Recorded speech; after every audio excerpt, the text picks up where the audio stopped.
Nous sommes des ruraux, des gens simples. Qu'est-ce que tu m'as dit tout à l'heure en arrivant? On est des brutes de pommes. On est des brutes de pommes, bien sûr. On est simple.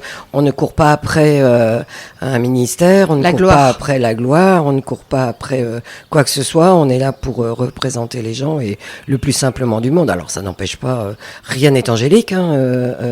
On sait bien que chacun, c'est l'humain qui est comme qui a ses défauts et ses qualités. Mais les maires ruraux de France, on est vraiment, on ressort de ce qui part du terrain.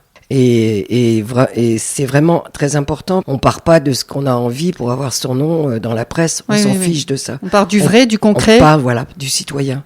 On parle de ce qu'on nous fait remonter comme besoin, Nous, les maires ruraux de France, on se dit, ma commune est utile. Nous devons être utiles. Voilà. Donc simplement, être utile, c'est peut-être qu'on saura jamais qu'on a été utile pour telle ou telle personne. Parce que quand vous êtes utile pour quelqu'un, vous ne le savez pas tout de suite, ça ne se voit pas. Et puis tant mieux, parce que ce qui compte, c'est ce que vous faites. Moi, j'ai une question sur la femme, Dominique. Qu'est-ce qui t'a poussé à t'engager en politique pour défendre les territoires ruraux, là, en tant que femme? Qu'est-ce qui t'anime? Bon, je pense que naturellement, je devais avoir un brin de révolutionnaire. Je pense que c'est les habitants de mon village qui m'ont poussé, accompagné. Je me suis rendu compte une fois que j'avais le nez dedans, on va dire, qu'il fallait agir. Je me suis rendu compte des difficultés d'un village, de sa reconnaissance, puisqu'il y a eu cette bagarre, moi, pour dissocier ma commune.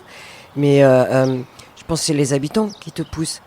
Pour moi, une femme ou un homme fait le même boulot en ruralité. Il n'y a pas du tout de difficulté là-dessus. Mais c'est peut-être plus facile en face de l'agriculteur qui ne serait pas content d'être un homme de 1m80. Mais moi, ça m'a jamais gêné si j'avais un problème. Il faut simplement être courageux. Suite à l'anniversaire de l'Association des maires ruraux de France, il y a des choses qui sont sorties du terrain.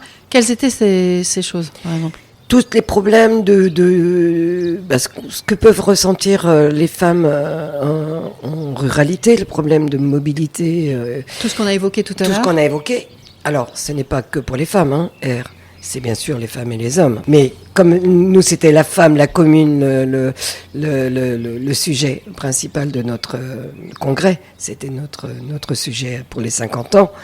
On a tourné autour de la femme, mais l'égalité, l'élu rural relais égalité, c'est bien évidemment pour les hommes. Je me suis occupé, ne serait-ce dans mon village, de jeunes gens qui rencontrent des problèmes d'homophobie ou qui ont rencontré des problèmes d'égalité en tant que jeunes un peu perdus sur le territoire. En fait, le rôle de l'élu rural égalité, il est multiple.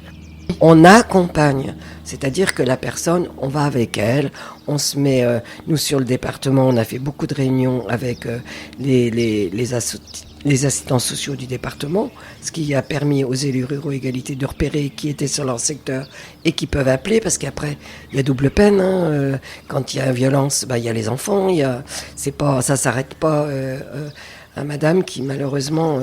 s'est fait taper dessus, il y a tout ce qu'il y a autour. Tous les dommages collatéraux. Voilà, tous les dommages collatéraux. Et donc notre boulot, c'est pas de faire à la place des autres, mais c'est d'être présent pour la personne qui va être paumée au milieu de aller voir là-bas, c'est insupportable.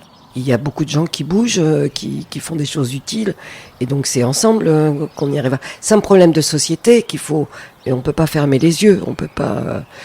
Et puis c'est pas contre les hommes, c'est pas contre les femmes, puis c'est chacun d'entre nous. C'est un problème de citoyenneté aussi, tout simplement. Nous sommes des citoyens, on doit rester debout et puis pas laisser, pas mettre la tête dans le sable, ou faire l'autruche, c'est pas la peine. Ça existe.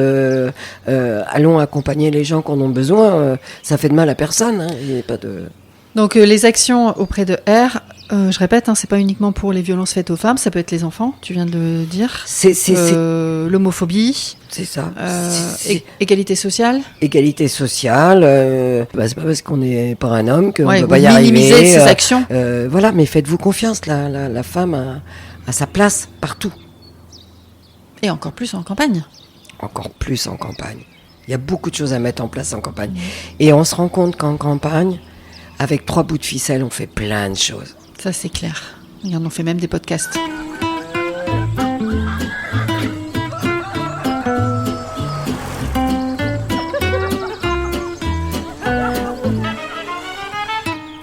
Je suis ravie de vous présenter Dominique, Madame Dominique Chapuis, vice-présidente des maires ruraux de France. Alors je vous avoue être assez fière de la compter parmi les nouvelles filles de la campagne. Avec Dominique, nous nous sommes croisés sur Paris il y a quelques semaines lors de la journée de la femme en ruralité. Et les sujets que porte cette nouvelle fille de la campagne font sens avec ceux que je souhaite développer ici sur le podcast. La campagne n'est pas qu'une carte postale pour citadins en mal de verdure et de calme, mais c'est aussi et surtout un lieu de vie pour nombre d'entre nous. Avec ses imperfections, ses faiblesses, l'isolement, les problématiques de mobilité, les inégalités sociales et malheureusement la violence. Dans l'épisode qui sortira ce vendredi, Dominique nous partagera ses engagements en tant que maire de son village, de son rôle de vice-présidente au sein de l'Association des maires ruraux de France, mais surtout du programme R, Élu, Rural, Relais, Égalité. C'est un dispositif qui permet aux communes de pouvoir accompagner les citoyens de leur territoire face aux violences intrafamiliales, face aux inégalités. Dominique nous parle de terrain, de la vraie vie, d'exemples concrets qu'elle rencontre, de l'écoute, de confiance, mais surtout d'actions qu'elle et les membres de l'association, ainsi que tous les partenaires, mettent en place. Je ne vous en dis pas plus. Je vous donne rendez-vous vendredi pour cet épisode très spécial et je compte sur vous pour relayer un maximum ce sujet. Merci et à bientôt.